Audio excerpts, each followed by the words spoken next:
지금 트럼프 대통령이 자기가 당선되면은 중국산 물건에 대해서 관세를 60% 이상, 최소 60%니까 70%든지 100%든지 올리겠다고 이야기를 했습니다. 그런데 지금 중국의 상황을 보면요, 군인들 월급이 안 나옵니다. 퇴직금이 안 나옵니다. 공안, 우리나라 경찰이죠. 경찰 월급이 안 나와요. 그리고 의사들, 선생들 월급이 안 나옵니다. 지금 북경의 공무원들, 북경시의 공무원들 월급이 안 나오고, 상하이시가 돈이 떨어져가지고 은행에서 돈을 못 빌리니까 상하이에 있는 절이 9개가 있는데 절에 가가지고 1조 9천억 원을 대출을 해왔답니다. 그래가지고 지금 상해 공무원들 월급을 상하이시가 1년 안에 파산할 위기에 있습니다. 북경시도 지금 파산할 위기에 있고 돈이 다 떨어졌습니다. 그러니까 국가 시스템이 완전히 지금 망해버렸고, 지금 중국의 남부 양쯔강 산사댐 이남으로 홍수 때문에 전부 초토화가 됐습니다. 그런데 군인들을 동원해가지고 구호 작업을 못하는 게, 군인들 월급을 못 주니까 폭동이 일어날까봐 군인들을 동원을 못하는 상황입니다. 지금 그런 상황이고, 북한이 다 무너졌다는 것은 다 아시는 이야기고, 그리고 트럼프 대통령이 5월 28일 날 자기 기부금, 후원금 모금하는 행사에서 뭐라고 했냐면은, 한국 언론에는 보도가 안 됐는데, 만약에 자기가 대통령이 됐을 때 러시아가 우크라이나를 침공하면은 모스크바를 폭격해버리고, 북경이 대만을 침공하면은 북경을 폭격해버리겠다, 그래 이야기를 했습니다. 이게 무슨 이야기냐면, 만약에 트럼프 대통령이 당선돼가지고 자기 임기 내에 중국이 북한을 침공해가지고 먹으려고 하면은 시진핑이 목 따버리겠다, 그 이야기를 한 겁니다. 이게 무슨 이야기냐면은, 지금 트럼프 대통령이 이제 당선이 되면은 북한하고 남한하고 통일될 가능성이 높아졌다는 그 이야기를 지금 하고 있는 겁니다. 그러니까 여러분들 살아생전에 남북한이 통일이 되는 그러한 상황들을 조만간에 보실 가능성이 높아지고, 윤석열 대통령이 통일 대통령, 제2의 광개토대왕, 그렇게 되고 또 북한을 해방시켰다는 그런 업적으로 노벨 평화상을 탈 수 있는 그런 가능성이 점점 높아지고 있습니다. 그러니까 지금 좌파들은 중국 지령받고 북한 지령받고, 중국이 죽어가고 북한이 죽어가고 자기들도 죽어나가게 생겼으니까 윤석열 대통령을 탄핵하려고 하는데, 조금만 우리가 잘 버티고 막아내면은 쟤들이 무너질 날이 멀지 않은 것 같습니다. 그리고 박수를 크게 치셔야 됩니다. 예. 그리고 지금 며칠 전에 수미테리 미국의 대북 전문가가 지금 한국 국정원 직원들한테 돈을 받았다, 가방을 받았다 해가지고 미국 검찰에 기소가 됐습니다. 그런데 쭉 보니까 서훈 전 국정원장을 미국의 바이든 쪽의 안보 관계자들하고 만나게 해주고, 그리고 박지원이, 그리고 서훈 이쪽 애들하고 연결을 해준, 미국의 민주당 네오콘 이쪽에다가 연결해준 그런 것들이 지금 드러나고 있습니다. 그러니까 지금 미국의 민주당, 그리고 수미테리, 한국의 국정원, 문재인 이쪽으로 이어진 라인을 제거하기 위해 가지고 수미테리 분석가를 이렇게 법률적으로 기소를 해버리는 그러한 일들이 지금 벌어지고 있습니다.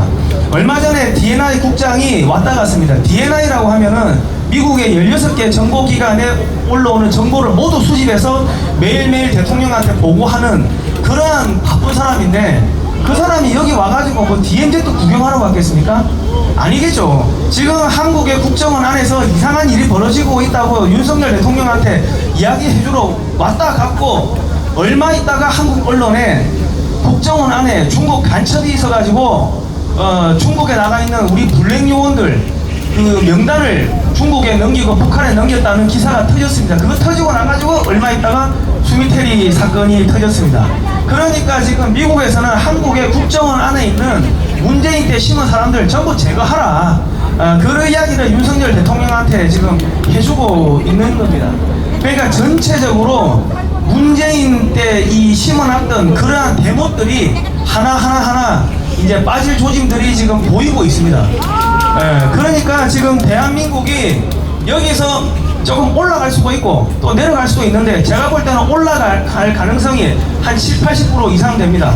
이것은 누구 특별한 한 사람의 영웅이 나타나가지고 막아낸 게 아니라 우리 태극기 자유 애국우파 우리 어머니 아버님들이 말씀 한마디 한마디씩 하고 집회에 한번 참석하고 했던 그 물방울 하나하나 같은 행동들이 모여가지고 거대한 강을 만들고 바다를 만들고 쓰나미를 만들어가지고 저 종북, 친중 종북 좌익 세력들을 지금 쓸어내고 있는 그 과정에 있는 겁니다. 물방울 한 방울 한 방울이 바위를 뚫을 수가 있습니다.